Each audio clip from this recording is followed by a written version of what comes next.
Hoje, no programa Presença, nós damos sequência a uma conversa com a iridóloga Viviane Ramos de Lima, prosseguindo no aprendizado deste assunto que oferece uma excelente alternativa, uma comprovada e efetiva alternativa de autoconhecimento que pode facilitar e ensejar processos de cura.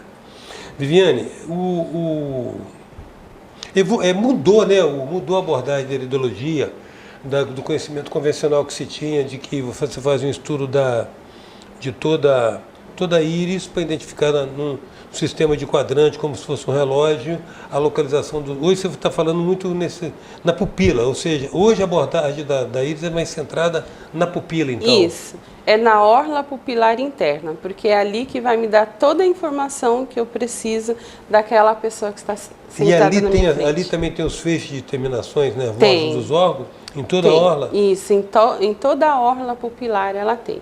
Mas ela depende, a informação que ela vai me dar é pela quantidade de melanina que ela traz. Se for acima de 200 micron ou se for menos, eu também consigo fazer uma identificação daquela pessoa que está sentada na minha frente. Ou seja, se ela é diátese 1 ou se ela é uma pessoa da diátese 2.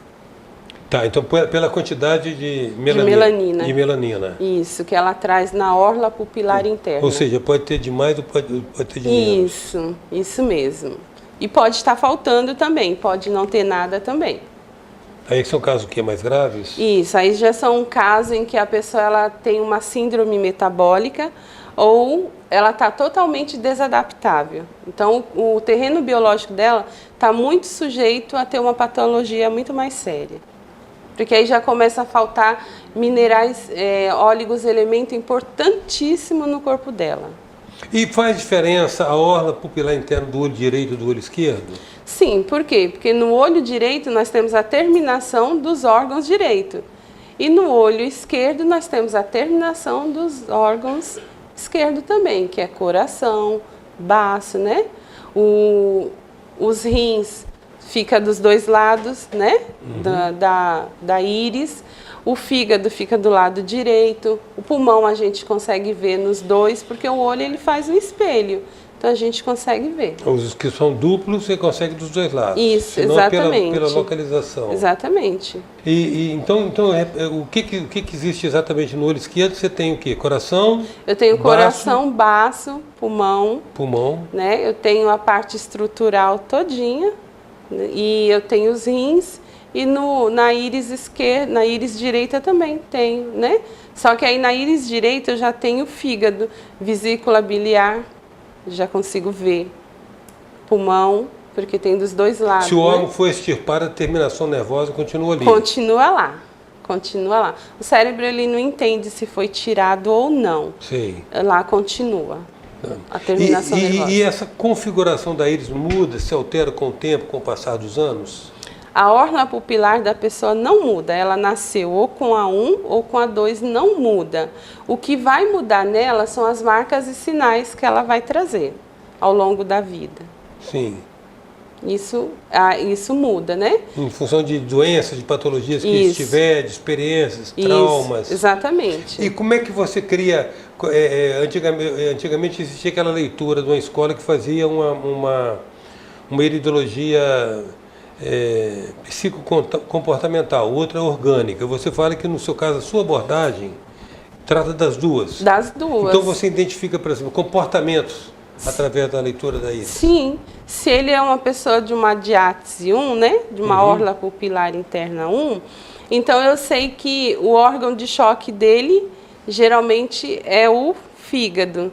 Então eu sei que de 1 às 3 da manhã aquela pessoa ela está acordada naquele horário. Sim, mas informa alguma coisa a respeito de temperamento, predisposições? Sim, geralmente é uma pessoa muito explosiva. Muito explosiva. Colérica. Isso, exatamente. É uma pessoa muito inflamada, porque é fígado, né? O fígado a gente identifica que é um órgão de muita raiva. Então é uma pessoa extremamente explosiva. Mas aí já inclui até alguns conceitos da medicina chinesa, né? Porque a medicina chinesa também trabalha com rins, com medo. Trabalha, exatamente, né? Exatamente. É isso mesmo. A gente consegue identificar tudo isso. E uma pessoa de uma OPI 2, o órgão de choque dela é coração e intestino delgado. Como é que é o comportamento, como é que é o temperamento habitual dessa pessoa? Então, ela é uma pessoa geralmente que ela costuma guardar muita raiva. Ela já não explode igual a pessoa de uma OPI-1. Ela fica melancólica, ela já não vai no banheiro, ela tem dificuldade de se expressar. Ela guarda tudo para si. A presença hoje é da iridóloga Viviane Ramos de Lima. Voltamos já.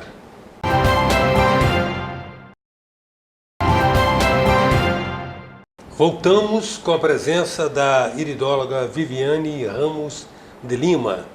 Viviane, estamos aqui falando sobre iridologia, você nos explicando que instrumental interessante é a iridologia no sentido de permitir avaliações psico-orgânicas, né? Isso. Existe patologias, doenças para as quais, na sua experiência de vida, a iridologia se mostra mais resolutiva, mais eficaz, funciona mais ainda? Na verdade, em todas as patologias, ela tem se mostrado muito eficaz. Porque, às vezes, antes de dar, ela é uma avaliação preventiva. Então, às vezes, antes da pessoa desenvolver aquela patologia, a íris já está mostrando com antecedência o que pode estar acontecendo. Então, a gente já começa um trabalho de prevenção, ela é um trabalho de prevenção. E se o terreno biológico da pessoa já desadaptou, a gente também consegue fazer com que ele se torne forte de novo, né? A gente começa a trabalhar aquele terreno biológico para ele ir se ajeitando de novo, né? Ou seja, ele se recuperar. Ou seja, muito mais do que curar, que é um processo que vai se promover depois de instalada a doença, ele mantém a saúde. Mantém a saúde. Mantém a saúde. Porque ele previne, né? Exatamente, a gente faz um fortalecimento do terreno biológico. Doença não é nada para nós, mas o terreno biológico é tudo, ou seja, o seu DNA é tudo. Então, então o trabalho é feito no sentido de fortalecer o terreno biológico. Isso, porque o que acontece? O nosso corpo ele é repleto de células e as células elas conversam entre si e formam uma barreira intermitente. Elas não deixam vazar informação, elas não podem deixar. Quando elas deixam vazar informação, esse terreno biológico começa a desadaptar e a pessoa começa a perder informação do seu DNA. Então a gente tem que corrigir para que não vire uma patologia muito mais grave. Normalmente, quando você faz uma avaliação dessa, você busca algum tipo de confirmação por outros procedimentos, outros exames, outros testes? Sim. Na verdade, a pessoa ela traz os exames dela, né, que ela fez com outro profissional, e a gente também faz a nossa avaliação. Ver. E a gente costuma interagir com também aqueles outros profissionais da saúde que aceitam essa interação, né? Por isso que eu nunca falo que as pessoas elas são meus pacientes, mas elas são meus interagentes, porque nós vamos interagir juntinho durante o tempo de tratamento. A iridologia, eu não sei se é na abordagem americana do Dennis Johnson, tinha uma iridologia que revelava qual é o vínculo hereditário da pessoa, se ele tinha uma maior presença da mãe ou uma presença do pai. Essa escola sua permite essa identificação? Qual a presença doente? Tem. Tem? Tem, também a gente consegue ver se é de avós materno ou se é de avós paterno. Consegue identificar essa linha? Porque como é que isso funciona? Como é que acontece isso? Então, justamente porque a íris ela é muito precisa, então ela traz esses sinais que a gente consegue identificar. Depende em qual linha que ela está. Se ela estiver, por exemplo, na linha do pulmão, na linha do coração, a gente pergunta para a pessoa qual é o seu histórico familiar de avós, bisavós. E muitas das vezes essas pessoas morreram e não sabia que tinha essas doenças, né? Porque antigamente era mais difícil se fazer um diagnóstico, né? Sim. Hoje não. Mas isso envolve também, digamos assim, herança comportamental, de temperamento, de jeito de ser. Tipo assim, você descobre, você faz uma consulta comigo e percebe essa ascendência materna. Sim. Isso significaria que eu teria mais traços também dos meus antepassados maternos? Sim, também. Também. Aí muitos às vezes lembram, é mesmo, minha avó era assim, assim, assim. Meu avô era assim, assim. Então, outra questão também que eu já tive a oportunidade de ver na iridologia é a definição de pessoas que têm um comportamento, um temperamento, ou um comportamento, ou uma natureza, em que uns começam o dia e a vida mais cedo e terminam mais cedo, ou seja, parece que eles começam com pico de energia lá no alto e vai declinando ao longo do dia. Outros começam mais tarde e também e essa jornada do dia se reflete ao longo da existência. Isso, tem sim. Nós sabemos que a pessoa de uma OPI 1, por exemplo, ela não dorme antes de 1h da manhã. Então, ela vai ter dificuldade para levantar. Se ela levanta, por exemplo, 6 horas da manhã, ela só vai começar mesmo a entrar no ritmo depois das 10 da manhã.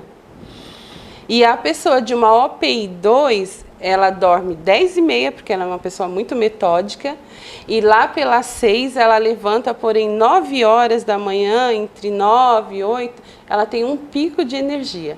Então ela precisa sair de onde, se ela estiver fazendo um trabalho, beber uma água, ir no banheiro, oxigenar o cérebro, daí depois ela volta e consegue terminar o serviço dela. Quer dizer que uma pessoa que eventualmente gosta de dormir tarde e acordar tarde, não é apenas um hábito, não.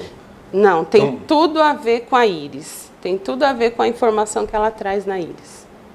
Tem com essa constituição genética dela. Exatamente. Então. Não pode ser simplesmente rotulado de preguiçoso. Não, não. Hoje a gente vê muito isso nas escolas, né? Tem crianças que têm muita dificuldade de acordar cedo e os pais não entendem. Então, leva-se para a escola e elas dormem na escola. A criança levanta às 6h30, 7 horas está na aula e praticamente perde as 2 primeiras horas de aula. Exato, porque se ela for de uma DIATS 1, ela só vai mesmo produzir depois das 10.